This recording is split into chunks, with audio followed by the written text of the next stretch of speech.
Republic Maharashtra news channel में आप सभी का स्वागत है। आज हमारे साथ मौजूद हैं एडवोकेट इस्माइल गौली साहब, जो कि हमेशा एक्टिव रहते हैं। कोई भी मसला मुद्दा हो, जहाँ तक कि लोकल लेवल का मसला हो या केंद्र सरकार के मसले हो या राज्य सरकार के कोई भी कानून हो या केंद्र सरकार के कानून हो। वकील साहब, कल एक केंद्र सरकार की तरफ से बात आई है कि हम किसान आंदोलन के ताल्लुक से कि हम किसानों के साथ बैठने के लिए तैयार हैं, लेकिन हम काले जो कानून बनाए हैं वो वापस नहीं लेंगे। तो इसके ऊपर आपका क्या कहना है? सबसे पहले तो मैं आपके सभी दर्शकों को मेरी तरफ से दीपावली के अवसर पर दीपावली की शुभकामनाएं देता हूं।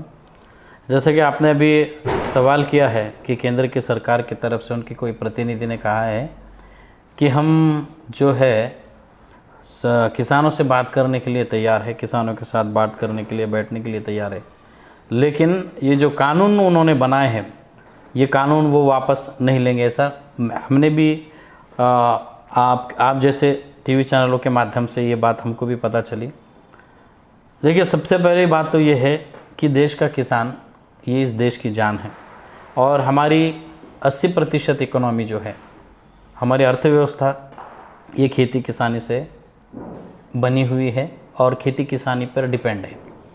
ऐसे में अगर किसान जो देश का अन्नदाता है वो अगर चाहता है कि भाई ये जो 3 कानून हैं जो किसानों पर ज़्यादती करने वाले कानून हैं, अगर वो उन्हें नहीं मानना चाहता या इस प्रकार के कानून का विरोध करता है, तो कहीं ना कहीं इसमें केंद्र की सरकार को ये सोचना पड़ेगा कि जिन लोगों के लिए हम कानून बना रहे हैं वही लोग इसका विरोध कर रहे हैं। और डेमोक्रेसी में यही होता है, हम संवैधानिक लोकशाही के अंग है और हमारा विरोध करना हमारा अधिकार है। उसी प्रकार से हमारा विरोध जारी है। केंद्र ने ये जो 3 कानून पारित किए हैं, कानून बनाने से पहले उसकी कोई चर्चा नहीं हुई है, पब्लिक से यानी कि आम जनता से सुझाव नहीं मांगे गए। और ये जो कानून बनाए गए हैं ये सिर्फ़ और सिर्फ बड़े बड़े पूंजीपतियों, उद्योगपतियों और उनके फ़ायदे और उनके हित के लिए बनाए गए हैं।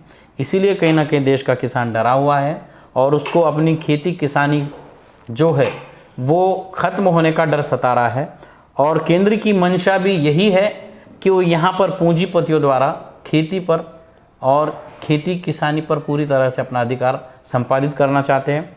इसीलिए किसान जो है इस विषय में केंद्र की सरकार के विरुद्ध है और हम किसानों के साथ हैं और ये तीनों कानून, काले कानून जो है ये रद्द होने चाहिए। पेट्रोल और डीजल की बढ़ती हुई महंगाई पर जहाँ तक के देखा गया, केंद्र सरकार ने 2014 में के भाव में और अभी के भाव में ज़मीन आसमान का फ़र्क है।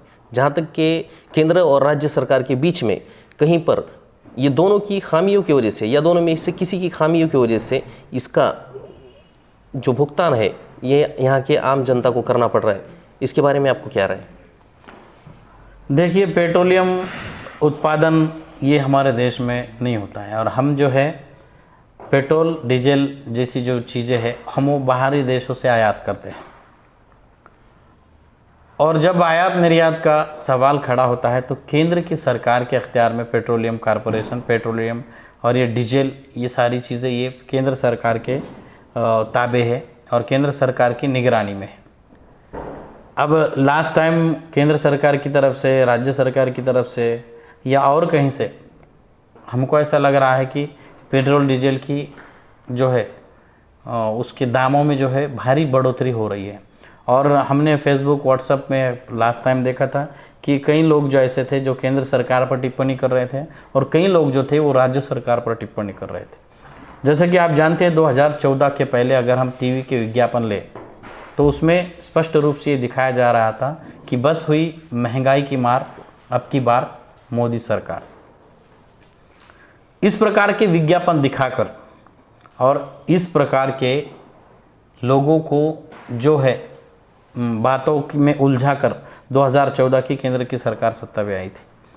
उसके बाद से हमने देखा कि कई देश की कई कंपनियों का निजीकरण किया गया, जिसमें भारत पेट्रोलियम कॉरपोरेशन लिमिटेड भी शामिल है। भारत पेट्रोलियम कॉरपोरेशन जब तक अपना अस्तित्व को टिकाकर, अब जब तक अपने अस्तित्व में थी, महंगाई पर उसका कंट्रोल था। देखिए कि मनमोहन सिंह सरकार जब इस देश से गई तो हमने देखा कि 67 रुपये लीटर पेट्रोल था और 40 के लगभग 40 या 42 रुपए में डीजल था। आज हम 2014 से 20 का सफ़र अगर तय करते, 21 का सफ़र अगर हम तय करते हैं, तो पेट्रोल का आज का अगर भाव हम देखते हैं तो 120 रुपये प्रति लीटर पेट्रोल के दाम बढ़े हैं और 108 रुपये के लगभग डीजल में भी बढ़ोतरी हुई। इसका सीधा असर जनता पर होता है। जब पेट्रोल और डीजल इनका अगर रेट बढ़ता है, इनके भाव बढ़ते हैं, इनका दर बढ़ता है, तो ऐसे हालत में ट्रांसपोर्टेशन पर इसका लोड, इसका जो ज़्यादा है जो है दबाव बनता है और ट्रांसपोर्टेशन में दबाव बनने की वजह से सारी चीज़ें जो है जिनका ट्रांसपोर्टेशन किया जाता है, महंगाई बढ़ती है। अब केंद्र की सरकार हो या राज्य की सरकार हो, महंगाई नियंत्रण करने का काम दोनों सरकारों का है। राज्य की सरकार अपना जीएसटी का हिस्सा लेती है और केंद्र की सरकार अपना जीएसटी का हिस्सा लेती है। मोदी सरकार ने जब जीएसटी का कानून लाया तो सभी चीज़ों को जीएसटी के अंतर्गत लाया। तो हम ये मांग करेंगे कि अगर सारी चीज़ें जीएसटी के अंतर्गत आती है तो ऐसी सूरत में क्यों ना पेट्रोल डीजल इनको भी जीएसटी के दायरे में लाया जाए, ताकि इसके महंगाई पर नियंत्रण हो और जनता पर जो महंगाई का दबाव है, बोझ है, वो कुछ हद तक कम हो जाए। और मैं इसके लिए सीधे केंद्र की भाजपा सरकार को जिम्मेदार मानता हूं कि उनकी गलतियों की वजह से और भारत पेट्रोलियम कॉरपोरेशन जैसी कंपनीज जो है अदानी अडानी और अपने पूंजीपति दोस्तों के सुपुर्द करने की वजह से पेट्रोल डीजल का जो है दाम बढ़ा है और इस बात को हमको मानना पड़ेगा।